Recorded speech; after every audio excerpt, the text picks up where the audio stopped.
everyone. Very happy to be here with you to share the new launch and latest launch of CeraVe, Blemish Control. It's with 3 products. We have a cleanser, a mild cleanser, and we will detail all that. We have a gel, and we have a resurfacing serum. And to discuss and know more about acne, we are very honored to welcome Dr. Rashmi Shetty with us to discuss about that.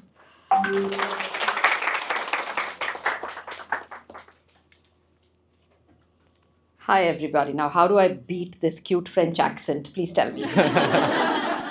This is not fair. So you all know, I guess, Dr.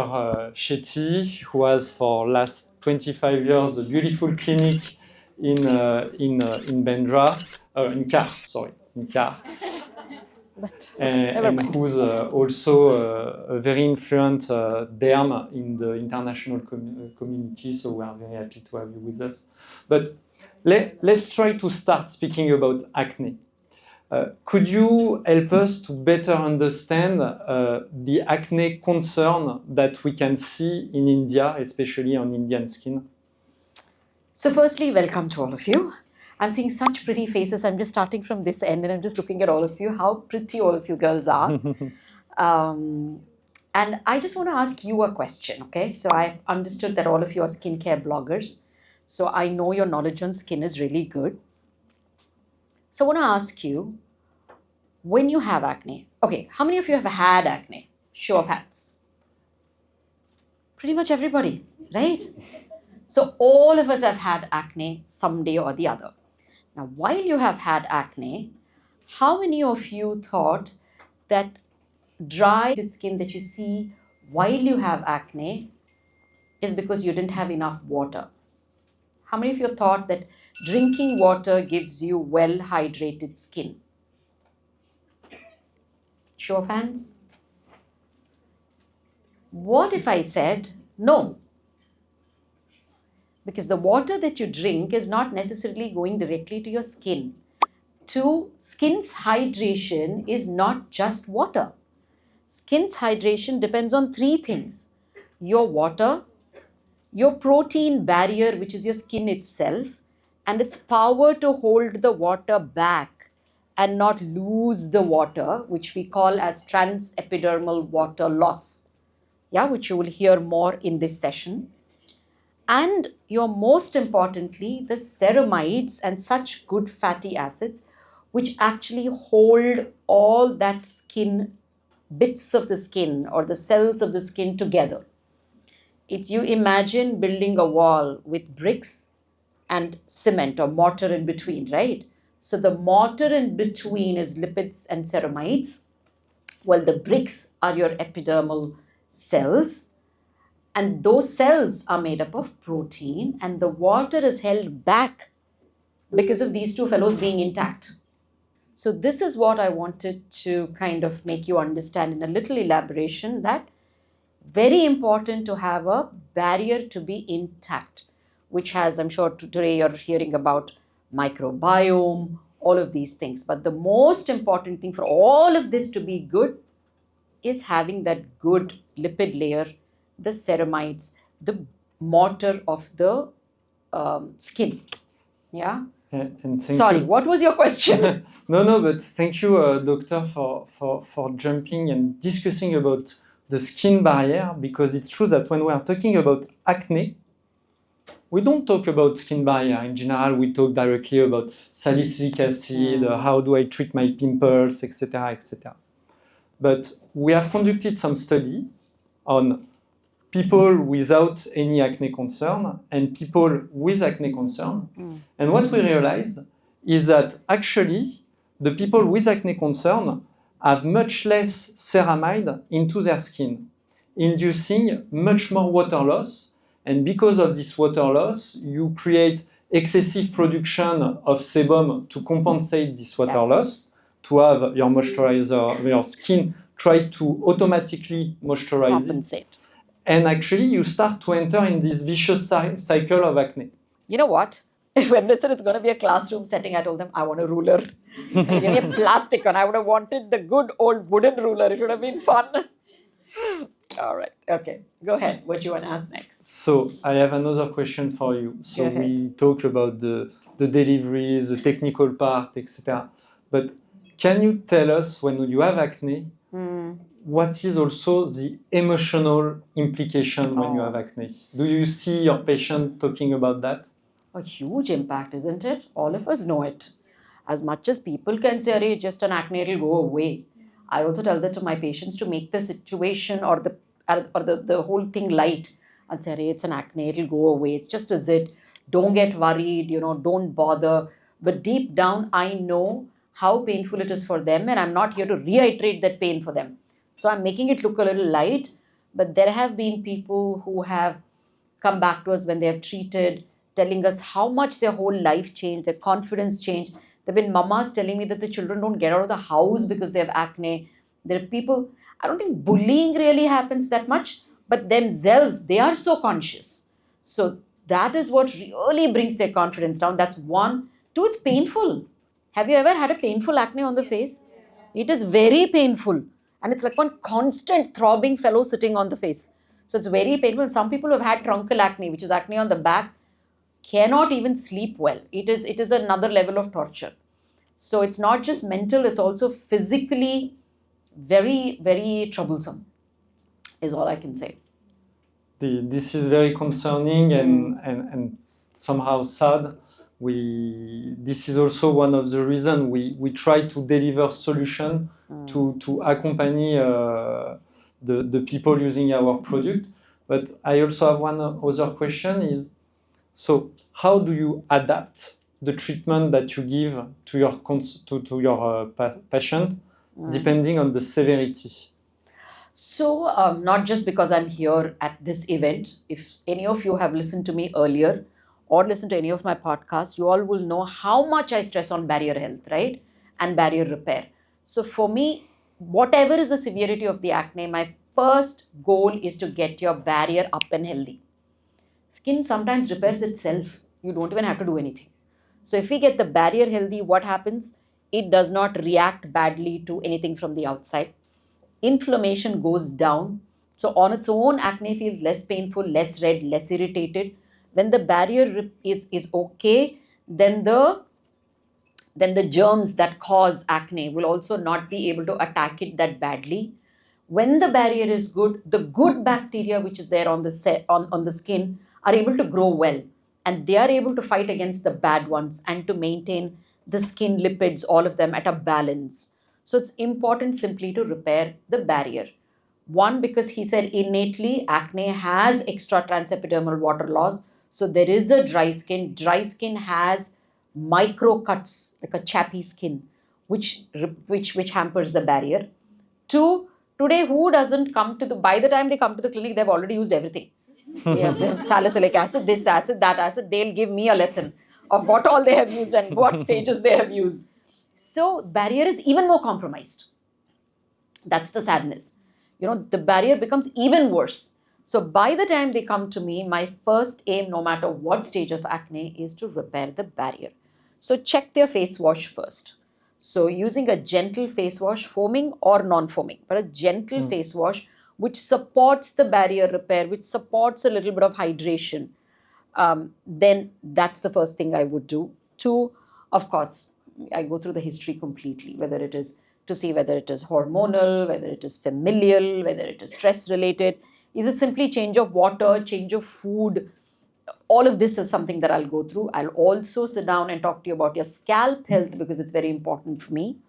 Gut health, very, very important for me. So once I finish all of them, then we will think of what are the active, maybe AM, PM routine to give.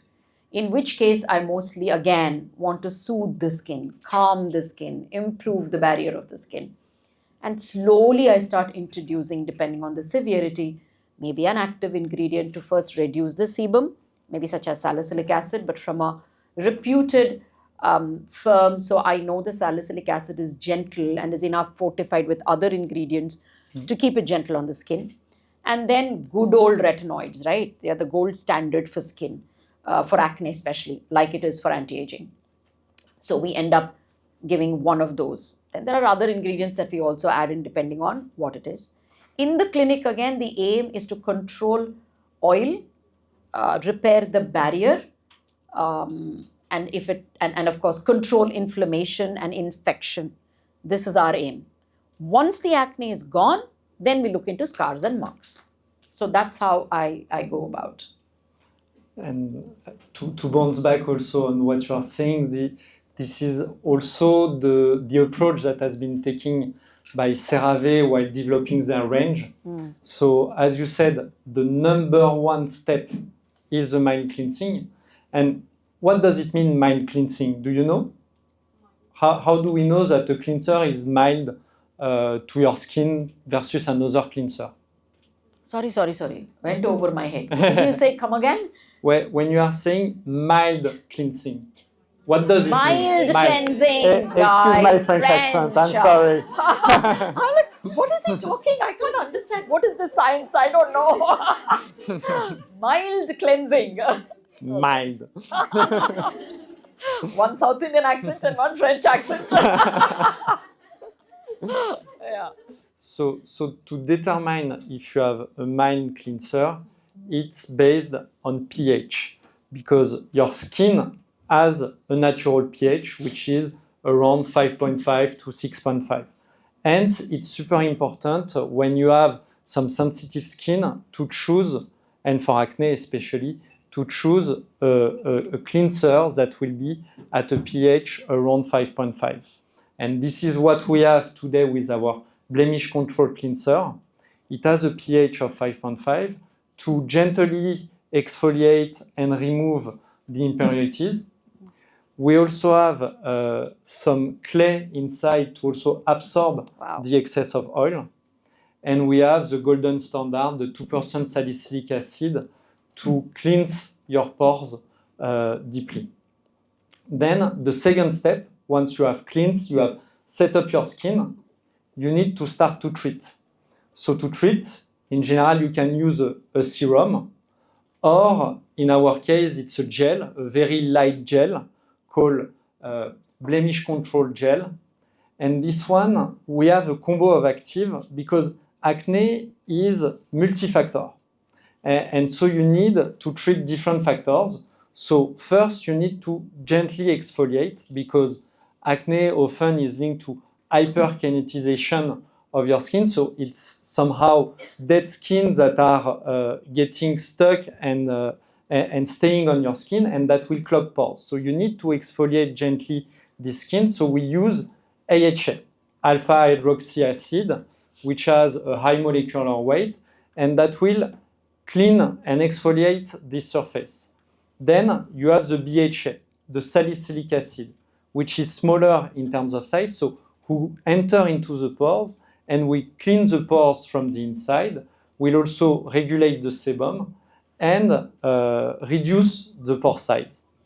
And finally, we use niacinamide to soothe the skin. Niacinamide is, if you like cricket, it is the all-rounder. It can do everything. It works on acne, it works on pigmentation, because it is a very potent anti-inflammation. And what we have that differentiating CeraVe from the rest of the market, and this is the approach that we explained at the beginning, we have the ceramide also, which will be there to reinforce your skin barrier. And finally, the third product of the range, and you were properly saying, the consequence, how to treat the consequences of acne. I don't know if you see, in general, after you get acne, you can have some dark marks, you know? This is what we call PIH, post-inflammatory hyperpigmentation. And also you can have scars. And this, when it happens, it can last for long, unfortunately. It's very difficult to get rid of scars. And to be able to treat this PIH, post-inflammatory hyperpigmentation, and these scars, we have this retinol serum, this resurfacing retinol serum, which will, as it's called, resurface thanks to the retinol. And as you also properly explained, this specific product is microdosed in retinol, meaning that we don't have too much retinol to be still efficient but suitable for sensitive skin. and it is encapsulated retinol. So you very well explain what are all the benefits of having an encapsulated retinol. And finally, we also have licorice to work on pigmentation. Whoa, that was heavy, right? So you want me to simplify again? You want to? Oh, this was clear, no? Product was all clear. Product was clear. Super. So 3 products basically is what they were explaining. So it's very clear. Who thinks that acne was one thing, but after acne, what it left behind was quite a killer, isn't it? All of us. So that red, it starts off with one red mark, then it'll become black, grey, brown. And then there's pits, and then there's like pores which look wide open, and then there's texture which is completely gone for a toss. That takes forever to become okay, especially on us. We're all brown people, brown children with different browns, but brown we are, right? So it becomes so difficult for us to get rid of that. So starting gentle, starting with the right product would really help towards it. Then of course you can take assistance of your doctors wherever you guys are to do some in-clinic procedures on top. And over the last 10 years, have you seen evolution of the perception of acne or the way to deal with acne from your patient? Sure. So what's happening now is actually a very evolved patients, which is a double-edged sword. Because when they are evolved, they know a lot. So they know that when an acne happens, they should go to a doctor. One side of evolution, this is okay. Where they know they need to go to the doctor. They don't say, it's one acne, it's going to go away. They don't do that. They are not the kind who's going to listen to the next auntie who's going to say what to use. They kind of say, okay, let me go to the expert and let me find out what to do. Then the other side of it, they think they know it all. So they have Googled it, they have found out everything and already started everything. They will come and tell me, we already are using some HA, BHA, salicylic acid, benzoyl peroxide, everything on earth. They've already used. So that's the double-edged sword that is there because of awareness. So you either get people who seek quick help from experts, so they do get good results and the acne scars are not that bad, while the others may take much longer because they come with barrier damage. Then simply to get the barrier up and running, the experts, whoever it is, will take some time. So that is what I think is happening today. But honestly, that question should be better answered from all of them. They have millions of followers and they know what's happening. The interaction between them and the followers is so much. So I'm sure they all will help in pouring in the questions and suggestions and answers to us, isn't it? Hi, doctor. As you just said, that have you come across any trending fact that you think was not true or was a myth? Just as you said, there's so much awareness, so many education. Trending thing that I think is that acne skin.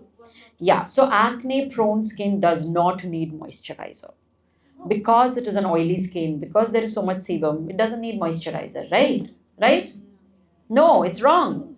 You need moisturizer. Like Xavier was rightly explaining, because there is so much water loss, because there is low ceramides there, because there is a barrier damage, the water is lost, skin is dehydrated, and then the skin always works. Anything in our body works on a feedback mechanism. Then the skin is thinking, oh my God, I'm so dry, let me go and overproduce oil. So it is counterproductive not to put moisturizer. You need to put a moisturizer. Look for things which are gel based, which are like lotion, which are light on your skin when you apply. Again, ceramide is a great ingredient to put on. It's not oily, it's not sticky, but it just kind of heals the skin barrier, gives you that replenishing the water that the skin really needs. So you do need a moisturizer even if you are an acne prone person. Even if you have an oily skin and acne, you will still need a moisture, but the right kind of moisturizer. So that is one of the, I think, biggest myth that I still keep hearing. I have another question. Go ahead. It's obviously a widely known fact that alcohol and smoking are both really bad for the skin and can aggravate acne. But which one would you say is worse of the two? For acne, in particular, when the acne is active, I would say alcohol. Because alcohol leads to a lot of inflammation and flushing of your cheeks, isn't it? Of your whole skin. There's a lot of water retention for a reason. So what then happens is more inflammation happens. So that is what you don't want while you are going through acne. But post acne, when the scars remain, I would say maybe smoking, because smoking reduces the blood supply to your skin. It causes a kind of vasoconstriction, causes a lot of oxidative stress. So your acne scars may not heal well, in turn may cause a lot more pigmentation on the skin. So that is what is on top of my head. Also, I want to ask, like, a lot of us get acne around periods. Now, this time you don't want to dramatically switch up your skincare or do anything extra. So, is there anything that you would recommend? Probably, switching up maybe like a week before periods or something like that. So what happens? Why do you all get pre-period acne? Because there is a whole lot of hormone surge, plummets down. There's also a surge of progesterone at that time also. So there is a lot of inflammatory acne that happens. Some of our skin can handle the yo-yo. Some of our skin cannot handle the yo-yo. So usually there's a lot of inflammation at that time. So anything calming. There is also, because there's inflammation, excess oil production, you may need to switch a face wash. But you could use a salicylic acid face wash which doesn't drive you to too much dryness. Also, this is because the hormone variation is so much, there are certain supplementation that might really help you, because you don't need medication. Supplementation may help you. One of my favorites, of course, is my PMS relief from my brand. I just love that. People swear by it when they take it before periods, for especially pre-period acne. So that's something that you can do. You can go to your doctor's office and maybe do, if you know that every period you're getting an acne, you could do maybe a peel, or maybe just a cleanup or a hydra cleanup to just keep your pores clean. So these are a few things that you can do. And food, get your inflammatory food very well under control. Completely cut down on high sugars, sweeteners, inflammatory food substances. Could be anything to individual. Could be milk for someone, could be gluten for someone, could be, I don't know, almond for someone. Each one will know what is inflammatory to them, right? You all can predict, I eat this and tomorrow I have acne. So those things control. So you don't want additional stress beyond hormone there. So these are a few things. You keep the scalp clean. If your skin is going oily, more chance that scalp is also going oily. And if that happens, the dandruff, which is an yeast, simply feeds out of your natural oil. Yeah, so you want that also to be under control. So increase the frequency of your hair wash. So these are few things, if you do, they will cumulatively give you some good result. How often do you think one should be exfoliated? So the skin turnover happens, let's say, loosely once a month. The whole skin turnover, the top layer. But the topmost layer kind of turns over, let's say, every 7 to 10 days. So weekly exfoliation is more than enough.